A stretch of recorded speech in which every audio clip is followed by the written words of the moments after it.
Então, nós temos que observar todo esse processo da nossa vida, né? O que nós estamos fazendo da nossa vida e entender que é possível viver diferente, né? Isso não sei ninguém dizer para você isso, é uma coisa mais ou menos óbvia, que nós podemos viver de uma forma mais harmoniosa. Depende só de uma opção, de você observar, ver as coisas como elas são e dizer, não, não é isso que eu quero levar uma vida mais harmoniosa. E aí que entra a autocultura. E para isso existem vários apoios, né, várias práticas que são muito interessantes, que ajudam muito. Uma delas é a prática do yoga. O yoga nos seus vários níveis, começando pelo Hatha Yoga mesmo, que é a cultura do físico, né, do trabalho físico e o psicofísico, é um auxílio precioso, que é um caminho que leva até Samadhi, até a meditação, uma meditação profunda. Só que dentro dos Yoga Sutras de Patanjali, está dito o seguinte, antes mesmo de você se preocupar com o físico, você tem que se preocupar com a ética, com o comportamento. Então, dentro do Ashtanga Yoga, que é o yoga de 8 passos, os primeiros 2 passos são Yama e Niyama, que são as coisas que você deve se abster de fazer e as coisas que você deve fazer para ter uma postura, um tipo de vida equilibrado, ético e integrado com a natureza, integrado com os outros seres humanos. Então, a base de todo o trabalho assim, físico na realidade, tem uma relação muito íntima com a nossa mente, né? É uma opção por levar uma vida equilibrada, uma vida integrada, respeitando as outras formas de vida, né? E a primeira delas, inclusive, o primeiro dos yamas é a inofensividade, a ahimsa, que é a capacidade de você viver em harmonia sem agredir nenhum ser vivo. Se o nosso corpo humano também é um ser vivo, né, nós temos que levar o ahimsa para dentro também, não agredindo o nosso corpo, cuidando dele como um bom veículo, né, para que ele seja sempre um veículo harmonioso. Um outro ponto que é muito fundamental na autocultura do corpo físico é a questão da identificação com o físico. Isso é um problema que praticamente todos nós temos. Nós, talvez até por causa da nossa cultura ocidental, nós achamos que nós somos o corpo.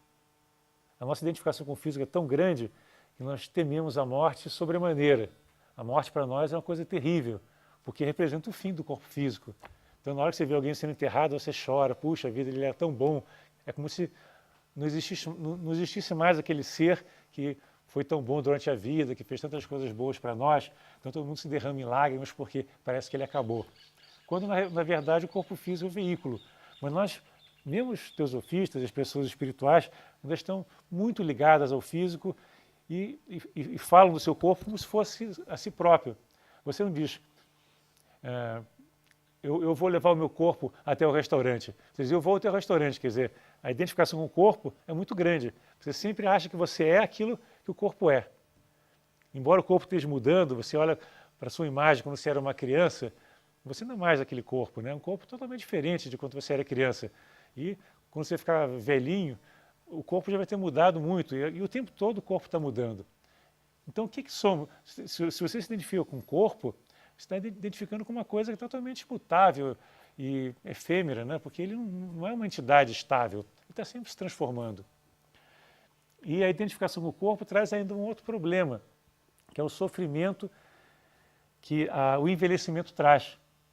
Porque se você acha que você é o corpo, e o corpo está, aos poucos, né, degradando, decaindo, que a velhice é justamente isso, né? O corpo deixa de ter aquela elasticidade, de ter assim, aquela juventude que teve num certo momento, e vai decaindo até chegar o momento da morte, que é uma coisa perfeitamente natural. Mas quem está identificado com o corpo, achando que ela é o corpo, ela resiste muito a essa mudança, ela não aceita a mudança, porque acha que o decaimento do corpo é o decaimento do ser como um todo. Então, entender isso, não só do ponto de vista intelectual, mas profundamente, que o corpo é apenas um veículo, mas que o nosso ser é muito mais do que esse corpo, ele apenas usa esse corpo para se expressar no plano físico. Entender isso na sua inteireza requer uma observação muito profunda, uma atenção muito grande, né? Observar as nossas ações, até que ponto que nós estamos agindo só para satisfazer o nosso corpo, né? Satisfazer as vontades do corpo. Será que nós somos esse corpo só? Isso requer muita atenção e requer até uma capacidade de se dissociar do físico, olhar o corpo de fora. Isso é uma coisa até natural. Por exemplo, quando vocês estão dormindo, existe aquilo que se chama uma viagem astral não voluntária, né? O corpo se afasta, a consciência se afasta do corpo. Isso pode até ser feito voluntariamente quando a pessoa desenvolveu já essa capacidade de desdobramento.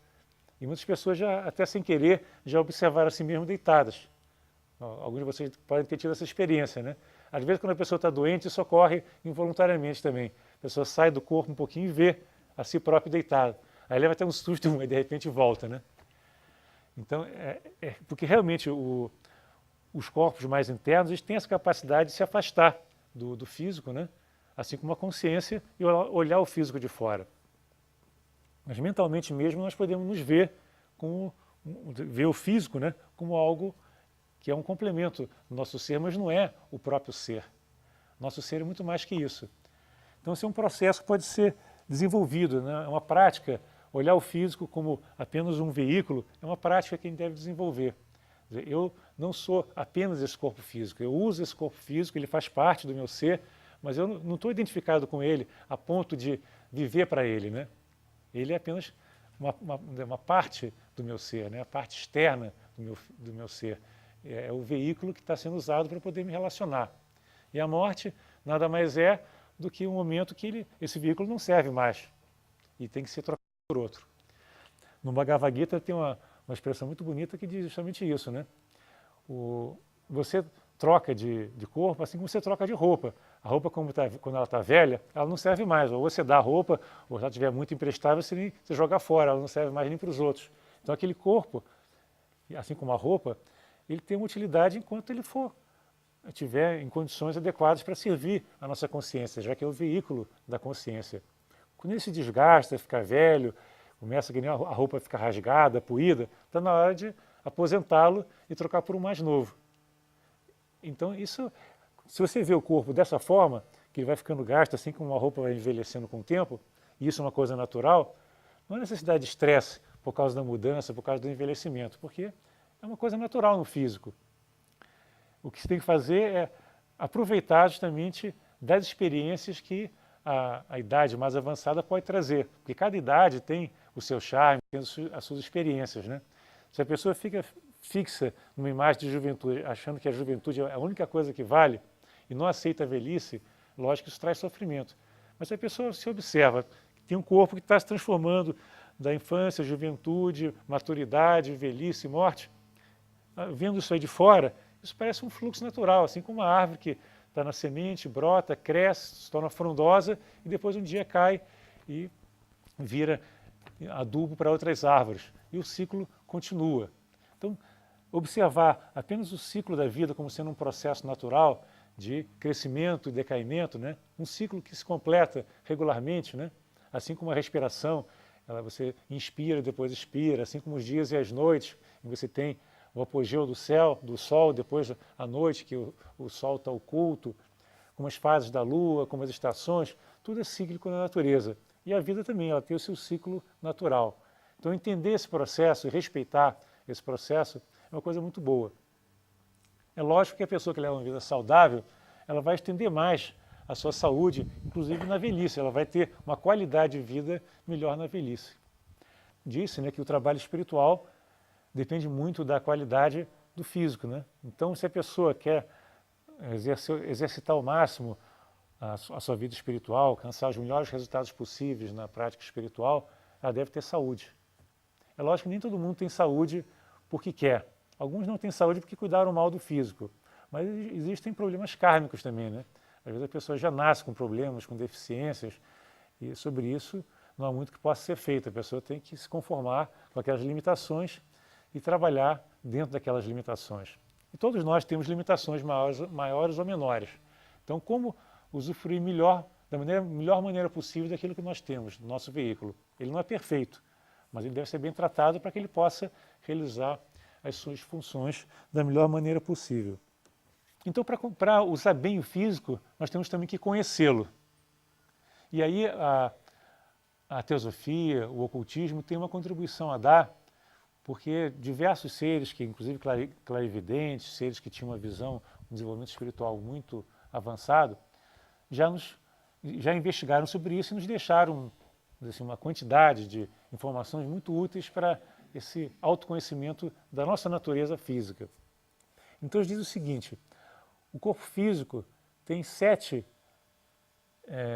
subcorpos, ele atua em 7 planos, ou subplanos físicos, né? Então ele tem o mais denso, que é a matéria sólida, nós temos a matéria líquida também no nosso corpo, temos a matéria gasosa, que constituem, vamos dizer assim, o mundo físico conhecido, o estado líquido, o estado sólido, líquido e gasoso. Mas os ocultistas dizem que o plano físico possui mais 4 outros subplanos, são chamados planos etéricos, que compõem os 7 subplanos do plano físico. E nós temos também, o nosso corpo físico se estende além desses 3 planos inferiores, dos 3 subplanos materiais mais densos, que são o físico mais denso, que é o sólido, o líquido e o gasoso. Existem 4 níveis de matéria etérica que são usadas no chamado nosso duplo etérico. O duplo etérico é um corpo que ele se entrelaça com o corpo físico, mas ele se estende um pouco além do corpo físico, mais ou menos uns 8 centímetros além do corpo físico. E esse duplo etérico ele tem uma função muito interessante, que ele é a ponte entre o físico e o astral, ou seja, entre a nossa natureza física mais densa e a nossa natureza emocional. Então a comunicação que existe entre os nossos veículos mais internos e a nossa consciência e o nosso físico, o nosso corpo físico, se dá através do duplo etérico. Então é através desse corpo, né, que é um corpo também, tem uma forma, só que é uma forma mais etérea, né, menos densa, é justamente servir de ponte entre as nossas emoções, a nossa mente e o físico. Por exemplo, quando você toma uma anestesia, você está justamente inibindo a ação do duplo etérico. Você vê que o nosso físico continua, o físico denso continua igual, mas você não tem sensibilidade naquela parte que está anestesiada, ou por um líquido anestesiante, ou até por uma prática. Existem pessoas que conseguem tirar a sensibilidade do corpo, aí se dá beliscão, não acontece nada, você não sente. Através da hipnose, por exemplo, né?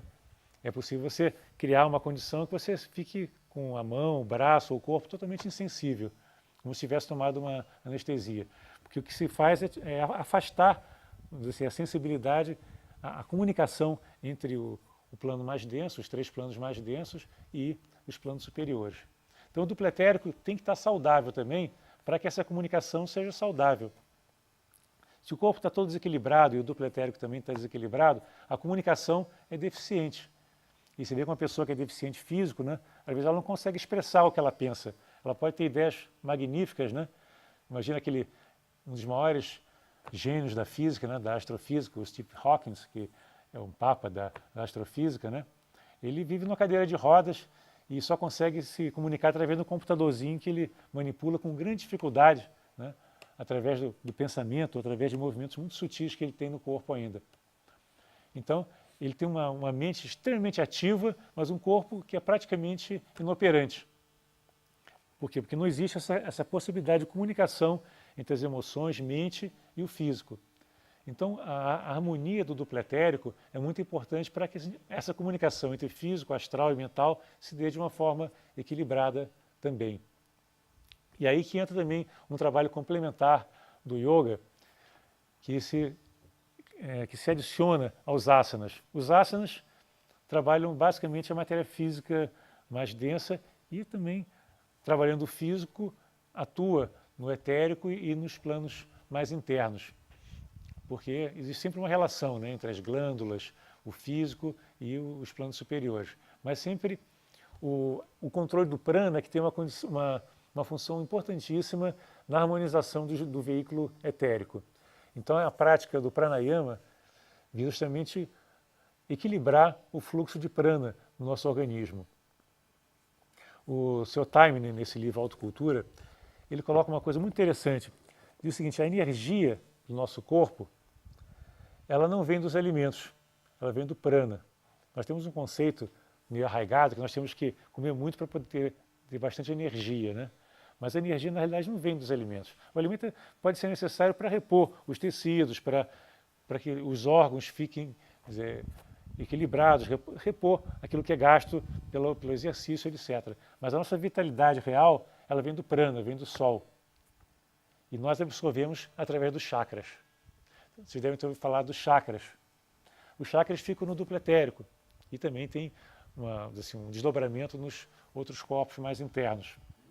Então, os clarividentes conseguem ver esses centros energéticos que ficam no duplo etérico. São feitos vórtices que existem em diversas partes do nosso corpo, né? Desde a base da espinha até aqui o cocoruco, né? O topo da cabeça, o coronário. E eles servem como um ponto de contato entre o físico, o astral e o mental. Então, assim como a energia prânica entra através de um desses chakras e se distribui pelo corpo, eles servem também para exercer uma comunicação entre os nossos veículos e também serve como veículo de percepção. Então, por exemplo, uma pessoa que desenvolveu esse chakra, é o chamado chakra Ajna, que fica entre as sobrancelhas, ele desenvolve a visão a tal ponto que ele começa a ver também nos planos mais internos. E aí surge a chamada clarividência, ou seja, a capacidade de ver mais claramente ou mais profundamente nos planos mais internos. Quem desenvolve o chakra aqui do pescoço, né, que tem a ver também com a audição, pode desenvolver cada vez mais a clareaudiência, que é a capacidade de ouvir sons que os mortais comuns não ouvem, né? São sons que têm origem no astral, que normalmente não estão acessíveis para a nossa memória, para a nossa consciência de vigília. Então, as pessoas que vão desenvolvendo, vamos dizer assim, a sua espiritualidade tendem a intensificar o fluxo de energia através desses chakras. E com isso surgem desdobramentos, surgem novas percepções que as pessoas comuns não têm. Hoje não é possível a gente entrar muito a fundo nesse assunto, mas eu vou dar só um toque assim rápido de como se dá esse processo, desse despertar, dessa percepção expandida, dessa consciência mais expandida. Existe uma energia chamada Kundalini que fica armazenada na base da espinha, num chakra chamado Muladhara, que é o chakra da base da espinha. É como se fosse uma serpente que ficasse ali dormente na base da espinha. E através do desenvolvimento espiritual, aos poucos essa energia vai sendo desperta, vai sendo ativada e no início, muito lentamente, a energia vai fluindo pelos chamados nadis, né? Que são as vias energéticas dentro do duplo etérico, né? E essa energia vai circulando e vai ativando os diversos chakras. E esse processo é um processo que vai de baixo para cima, né? Você vai ativando primeiro o chakra Muladhara, que é o chakra de 4 pétalas, fica na base da espinha, e sucessivamente você vai ativando outros chakras até chegar no chakra superior, o 7º chakra, que fica aqui no topo da cabeça, o chakra coronário, que é chamado do chakra de 1000 pétalas.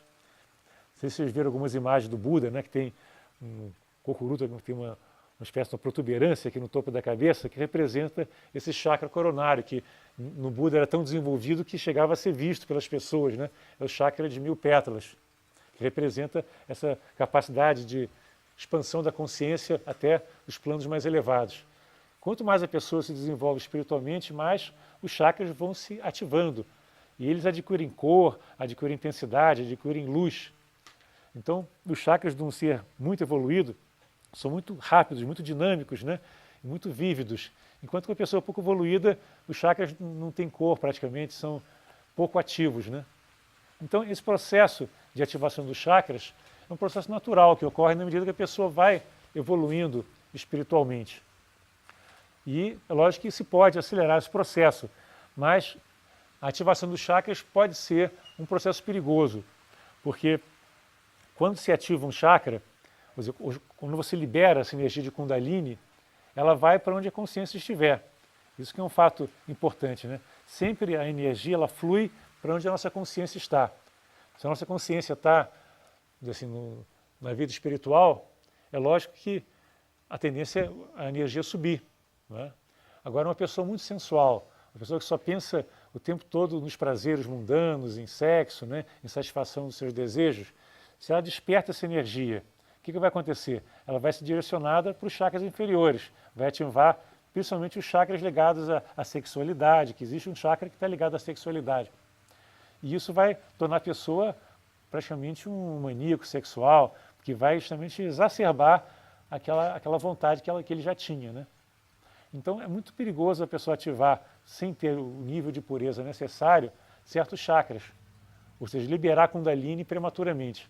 Então normalmente não se fala muito sobre isso nos meios teosóficos, porque é uma prática que tem que ser feita com todo cuidado e sobre o controle de pessoas, né, de mestres, de pessoas que tenham um bom conhecimento sobre o assunto. Existem muitos casos de pessoas que abriram prematuramente os chakras, né, que despertaram Kundalini prematuramente e tiveram para mosteiros para poder fechar de novo os chakras porque a sua vida tinha virado um inferno, porque elas não controlavam mais os seus desejos, não controlavam mais a energia que fluía dentro de si. Porque na hora que você desenvolve, por exemplo, um poder clarividente, você começa a ver coisas. Se você é uma pessoa que ainda está muito impura, com pensamentos muito negativos, você vai começar a ver coisas desagradáveis, porque no astral tem de tudo, que é o plano logo após o físico. Se você desenvolveu a capacidade de ver no astral e você está com vibrações muito densas, você vai atrair, logicamente, entidades e vibrações que estejam naquela vibração mais baixa. Então, o melhor é deixar que esse desenvolvimento ocorra naturalmente através da própria, aquele crescimento que nem a flor cresce naturalmente para cima. Na medida que a luz surge, na medida que o tempo é o tempo correto, o desenvolvimento espiritual vai ocorrer naturalmente. É que nem uma flor, você tem que dar as condições para que ela possa desabrochar. É o sol, a umidade, né? Um ambiente adequado, um ar puro. Isso vai permitir que a flor desabroche. Nossa vida espiritual, da mesma forma, desabrocha, dadas as condições adequadas que nós vamos desenvolver no físico, no nosso ambiente e tudo mais.